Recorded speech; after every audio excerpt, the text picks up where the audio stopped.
تعویذ پہننا اسلام میں جائز ہے یا نہیں؟ آئیے جانتے ہیں اس ویڈیو میں۔ آج ہم جس موضوع پر بات کرنے جا رہے ہیں وہ ہے تعویذ۔ تعویذ اصل میں ہوتا کیا ہے؟ کیا اسے پہننا صحیح ہے بھی یا نہیں؟ آئیے قرآن و سنت کی روشنی میں سمجھنے کی کوشش کرتے ہیں۔ لفظ تعویذ عربی زبان کے لفظ اوس سے نکلا ہے، جس کا مطلب ہے پناہ لینا یا حفاظت طلب کرنا۔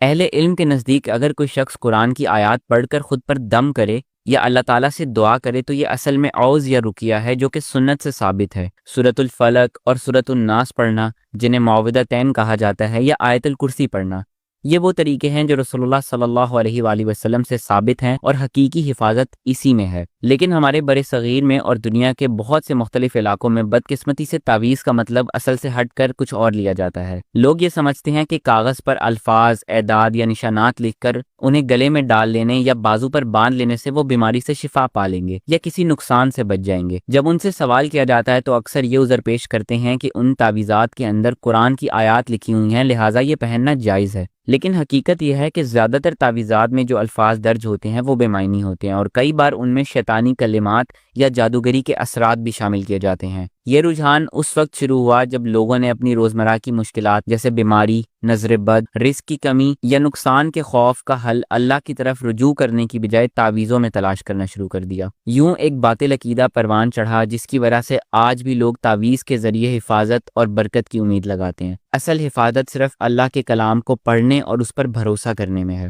اکثر صحابہ کرام اور تابعین کا بھی یہی موقف تھا کہ تعویذ پہننا جائز نہیں ہے، چاہے اس میں قرآن کی آیات ہی کیوں نہ لکھی ہوں، کیونکہ نبی اکرم صلی اللہ علیہ وآلہ وسلم نے فرمایا تعویذ اور گنڈے یہ سب شرک ہیں۔ یہاں تمائم سے مراد وہ چیزیں ہیں جو گلے میں لٹکائی جائیں، اور اللہ نے فرمایا اگر اللہ تجھے کوئی نقصان پہنچائے تو اس کے سوا کوئی اسے دور کرنے والا نہیں۔ ایک اور روایت میں نبی اکرم صلی اللہ علیہ وآلہ وسلم نے فرمایا جس نے تعویذ لٹکایا اس نے شرک کیا۔ تو اسلام میں حفاظت کے لیے تعویذ پہننے کی کوئی اجازت نہیں، صحابہ اور سلف الصالحین نے اس سے منع فرمایا ہے۔ اصل حفاظت صرف اللہ تعالیٰ کے کلام کو پڑھنے، دعا کرنے اور اس پر بھروسہ کرنے میں ہے۔ تو ہمیشہ یاد رکھیں کہ ہمارا ایمان اللہ تعالیٰ پر ہونا چاہیے، کسی کاغذ یا دھاگے پر نہیں۔ حقیقی تعویذ وہ ہے جو نبی اکرم صلی اللہ علیہ وآلہ وسلم نے ہمیں سکھایا، یعنی معوذتین اور قرآن کی آیات پڑھ کر اللہ سے اپنی پناہ مانگنا یا خود پر دم کرنا۔